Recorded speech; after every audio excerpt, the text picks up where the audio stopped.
Hello, my name is Brandon, and welcome to Retro Reactions, a place where I experience amazing music from the 70s, 80s, and 90s for the very first time.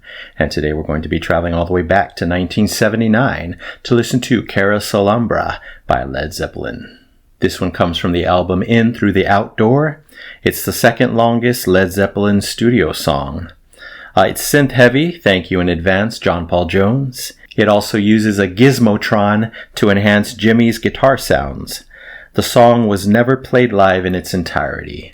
I have a feeling it's going to be very different than any other Zepp song I've heard before. Anyway, if you're new here, welcome. Don't forget to hit that subscribe and like button, as well as the notification bell, to join the Retro Reactions community, where it's all amazing music all the time. Here we go.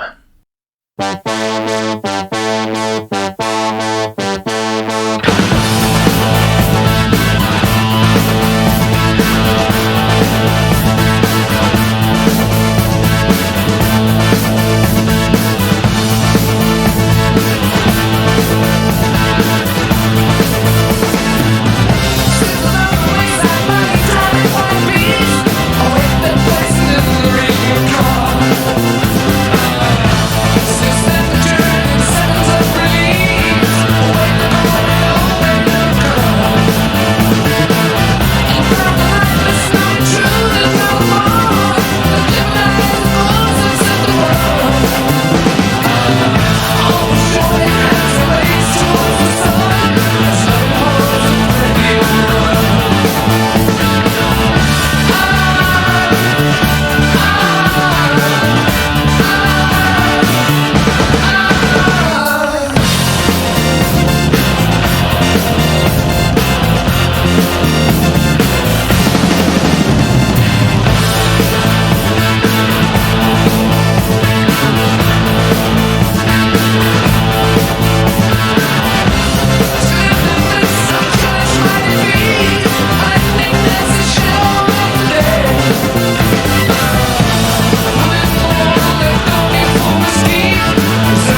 Wow, that was cool to the infinite power, for sure. Really enjoyed it. A really nice, funky beat, an awesome bass line to start the song off. Suck me right in. Really, really cool. I love that John Paul Jones is really shining here. He's on double duty with that amazing bass and those amazing synth parts. Both instruments, the stars of this show for me. Is he underrated? ? I wrote that down because something tells me he might be, at least to some people. I don't know, but this song really showcases him in case he is underrated. This song was drenched with plenty of thick and heavy electric guitar. Even the drums felt that way. Really, really nice to complement, the bass and the synth. I had read this beforehand and I agree. Robert's vocals were mixed fairly low and way in the back of the mix. Besides, not being able to hear what he was saying, I almost couldn't tell that it was Robert at all. It didn't really sound like him. Maybe it was because it was muffled, overwhelmed by all the instrumentation. But wow, that was so interesting. Really interesting choice. It had to be intentional, right? I'm not sure why. I know the lyrics are very important. I went over them already. Maybe they're just trying to give the effect of this whole thing being a surreal dream. That's why they're kind of blended in, not so decipherable. Let me know what you guys think. I got vibes of two different artists in this song. Surprisingly, the first one being The Cure. Of course, my second favorite band of all time. There's a song which I'm guessing none of you have heard called Harold and Joe. Really, really cool B-side from way back in the day.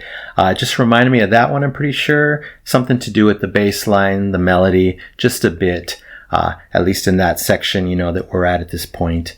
Really, really cool. Did not expect a Cure reference coming from Led Zeppelin. So much energy in this song. I'm calling it controlled chaos. I think that fits perfectly. Really, really structured well, not all over the place, but so big, so full, and a bit chaotic. I love it. Around the 1/3 mark, we get this new bright, shimmering guitar introduced by Jimmy, of course, to kind of switch things up, add a new element to the song. It was excellent. I talk about John being the star here, but Jimmy was definitely pulling lots of weight here as well. In research, I knew that the song was basically divided into 3 sections, so here we get our first switch up. Everything slowed down, but more thickness and deep, full sound all over me. Of course, I've only heard a small percentage of their catalog, but honestly, this song did not sound like Led Zeppelin at all to me. That just made it much more interesting. It's kind of like 80s rock meets a bit of 80s goth maybe, meets Zepp and their signature, excellence. I don't know. That's what I got on first listen. But stellar work, of course, by John Bonham, per usual. I noticed him shining bright too as well throughout the song. Really, they were all firing on all cylinders. Those thick, heavy guitar tones and melodies by Jimmy could cut through any material. I really enjoyed their power here. Then we get to the third section, that final switch up, very 80s. I'm calling it an 80s synth extravaganza. You guys know I resonated completely with that one, especially with the synths. By this point, Robert's vocals are just like another instrument in the background. I was getting lost in all the music, including his vocals, not even hearing them as words, just more layers of richness to add to the sound. Just so 80s in this final section. Ironic being that it's only 1979 when this was released. Ahead of its time, maybe? I think so. But that whole section was encroaching on Miami Vice territory as far as, the melodies. It actually reminded me a bit of that Jan Hammer song, the main theme song to Miami Vice, which many of you may know. That second reference to Jan Hammer, just like The Cure, I did not expect in a Led Zeppelin song.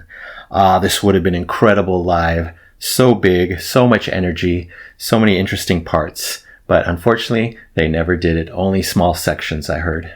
And for such a big and awesome song, we get an awesome and memorable outro. I love that guitar melody, what they were doing, kind of like a do do do do do do do do, with these swirling synths accompanying it. Really, really cool combo there, and it faded out with those sounds. Perfection in my ears. Was really surprised by this one, really enjoyed it. I'm calling it an ultra cool, surreal 80s synth rock adventure dream. Alright, let's talk about the lyrics. Very open to interpretation. Pretty profound lyrics, I would say. But they are certainly mythical, mystical, and metaphorical. I have to believe that there are aspects of the band's journey and or their personal lives written into these lyrics. Again, very vague. I know Robert hasn't said too much, but there's got to be, I think Robert wrote the lyrics, so there's got to be things about his life. I think they were heading towards the end of their career as a band by this point. They had been through so much as a band, so much personally. Some of that had to seep in these lyrics, especially for such a long song. Let me know if you guys have an interpretation of the lyrics. I would love to know what you think they're about. Anyway, what a song. So amazing, so ultra cool, so unexpected, so different, kind of in a lane of its own for Zepp. I'm giving it 5 super shiny golden records, an A+ for Carouselambra by Led Zeppelin, 1979. Thank you so much, Robert Plant, Jimmy Page, John Paul Jones, and John Bonham. Alright, that's it for now. Thank you so much for watching. I really appreciate it. Anyway, don't forget to subscribe, like, and comment down below. If you wish to chat about this song, I would love to know what you think. So you take care, stay safe, stay hydrated, and remember to let peace, calm, and light into your day and night. And I'll see you next time in the past.